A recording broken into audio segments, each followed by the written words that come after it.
and welcome to QuipScope, shall we talk about a brand new game or a game that's coming out very soon. My name is Ashton. And my name is Peter. Hello, Peter. Hello, How Ashton. are you? I'm sorry. I'm very well, thank you. How are you? Good, thank you. You've been playing a game this week. What game is it, please? It's Lego Bricktales. Woo! Yeah. Like DuckTales. Just like DuckTales, but Bricktales. Yes. No duck. Well, actually, there might be ducks in it. There might be. I've encountered various critters. They're a collectible. There you go. That's the first kind of randomly chosen fact for the. All reviews start with there are collectibles. Yeah. And this time it's critters. Yes, before outlining what the game is about, there are collectibles. So there you go. You know all you need to know. Good. No, so Lego Bricktales is a game I'd not really heard that much about. No. I just sort of I saw it on. I was looking up what games are still to come this year, and it was just sort of on an article, and I was like, oh, okay, what's this? And I had a look, and I thought that looks lovely, but it doesn't seem to have been particularly widely marketed. It's so by an indie dev, isn't it? Thunderful is the publisher. Yes, yeah.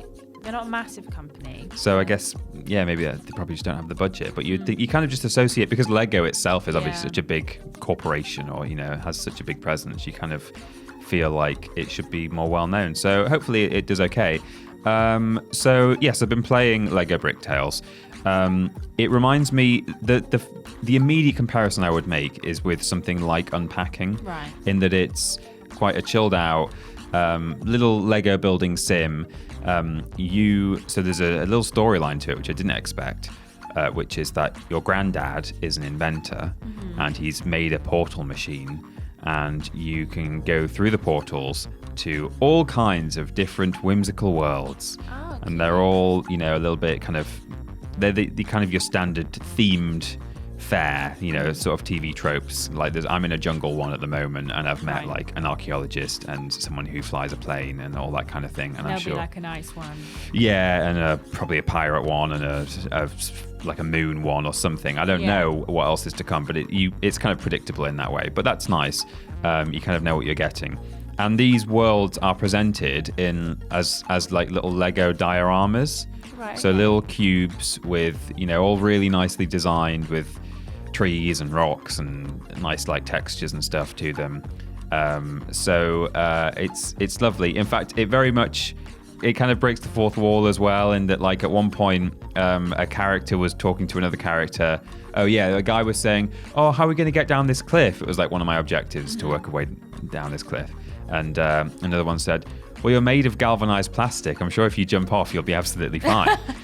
So they're just very much saying we are Lego. Yes. So you're basically just going around these worlds collecting happy crystals or happiness crystals, I can't remember. And in order to do that, you basically have to help people to make them happy. Right. And to help people, most of the time, involves building little Lego structures and occasionally little vehicles and things that actually work. The one that, I've encountered a couple, but one that springs to mind is I built a sort of a gyrocopter. Is there like a blueprint for that, or is it just like... No, so this is the thing.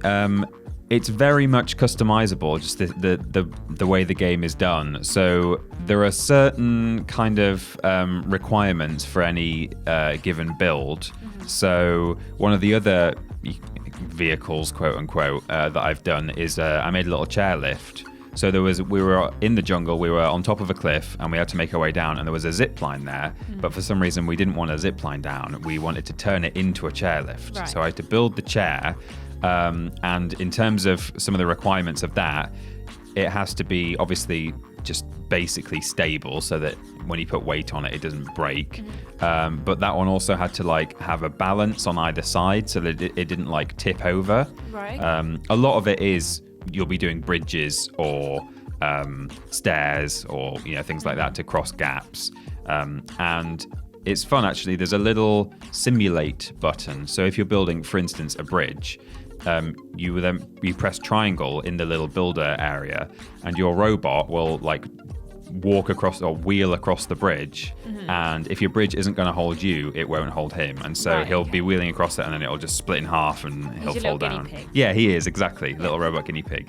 There's one major gripe I've got with this game, which is that when I'm like building my Lego buildings and I'm trying to, unwind, and that's very much, you can see that is what the intention was, that you can just relax and do a little bit of Lego building. The camera controls are atrocious. Oh no. Well, so I'm playing on PS5, and I imagine if you're playing on PC or Mac, which it is available on, it may well be far more easy to control. But because in the same way that like playing an RTS, for example, doesn't always translate that well to console, the depth perception's quite surprisingly confusing.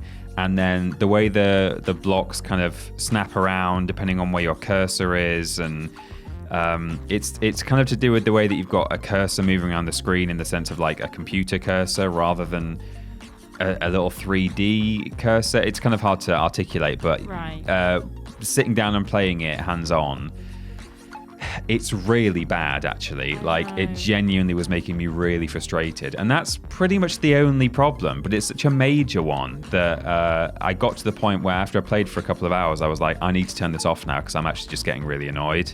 Especially given that's like the main mechanic of the game. Yeah. So you can build things in this environment to solve problems. You would hope that would be the one thing that works really well. So as I say, it may well be, I imagine it's way better on PC and Mac. So perhaps if anyone is tempted to get this game and you do play PC just as much as you play console, then maybe give it a go on a platform with a mouse and keyboard. It's not all about building your own structures, though. There is an element of exploration. There's some sort of general puzzling where you have to kind of work out where things are hidden, or you'll do things like turn wheels to open doors and just little things like that. And the building itself isn't always so much about making something that's structurally sound as it is about building to solve a puzzle. So I've got footage of this. It'll make more sense if you're watching on YouTube. It'll be difficult to put it into words without a visual aid. But there was one bit where I was in this temple and there was a monkey statue, a really big one, like 10 feet tall or something. And if I turned this wheel, the whole statue would rotate on the spot. And I had to build an arm of Lego bricks coming off the back of this monkey, so that it was basically like a gem on the end of a really long stick, like sticking out the back of this monkey. Right, okay. But not just the straight stick, because as this monkey turned, there were like little lumps of like rubble and stuff that if the stick hit those, it would break. Right. So I had to like build up and round and down this kind of like wonky, like wiggly line, like a really bendy branch with this gem on the end, so that then when I turned the monkey, the arm wouldn't hit into any rubble, and then the gem would end up over the top of this like light beam. So there's things like that as well. It's not just about, will your bridge hold, or is this chairlift balanced? It's like, oh no, here's basically a 3D puzzle for you to solve. Monkey stick stay in one piece. Exactly. But that kind of covers it. As I say, there are little collectible there's all sorts. There's insects and birds and things, and I've not yet. I think they're going to be for a quest. I think I'm going to meet someone who says, "Can you bring me 20 birds?" And I've not even met them yet, so that'll be coming later on, I think. The only other thing you can collect is bananas, which are currency. I don't know if they're going to be bananas all the way through the game, or if that's because I'm in a jungle right now. But when you go to the store, because there is a store, you can spend your bananas to get cosmetic items. Right. A bit like Mario Odyssey, where you can get things in various areas. Yes. Yeah. And there is a wardrobe, which is essentially a character creator. You can change your character at any time, and you have all these different minifigure parts. And I didn't realize until I'd bought a couple of things from the shop, there's actually loads of stuff unlocked right at the beginning. Right. So as soon as you go into the game, you can pause and go to the wardrobe and like basically create your character. Right. But the game doesn't tell you that. So then I went to the shop and I bought like one jacket and some goggles. I was like, I'll put these on. I went to the wardrobe and there was like 15 heads available and like 10 shirts and stuff. I was like, oh, okay, fine. Good. So yeah, there's a little bit of character customization. You can change it at any time. The one other thing as well is that once you've successfully done a build for any given challenge, you can go back and then do it in sandbox mode, because the builds that you do, you have a limited number of bricks. So that's part of the challenge, is that you have to, make this bridge out of these specific parts. But once you've done that, you can then go back and just make the wildest bridge of, the sky's the limit, Ashton. Right, you can exciting. put whatever you want into your bridge, or your gyrocopter, or your chairlift, anything you like. So exciting. So I'm enjoying this game in every way except the pretty bad controls. Right. And I do, although I was getting more and more frustrated, I think I was actually getting better and better and kind of more to grips with exactly how it works. Like, you have to move your camera around more than you would expect. It's not that you can just build from a static point of view. It's like, I really need to think about my camera angle as much as where my cursor is. Then you start to kind of get it. So I was getting it, and I'm going to go back and give it another go, because it's a nice idea. And hopefully, once I've kind of got that in my head, I will be able to just unwind and do some nice Lego building. Because it's such an expensive hobby, All you have to do in this case is buy a single game and then build what you like. Lego for life. Exactly. So, it's just about those controls. I do kind of wish I'd asked for a PC copy now, but never mind. Wow. One last quick quip then from both of us. Lego Bricktales, more like... It's very early in the morning. I don't have one.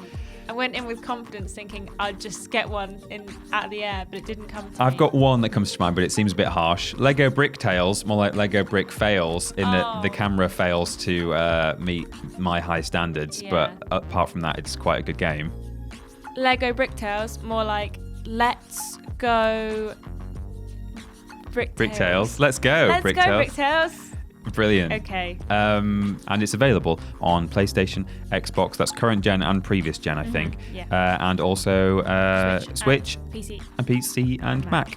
So there you go. It's out tomorrow. Is that tomorrow? Yes. Thanks, So Ashton. Yeah. That's no problem. Thanks so much for listening /watching, and we'll see you all very, very soon. Bye-bye. Bye-bye.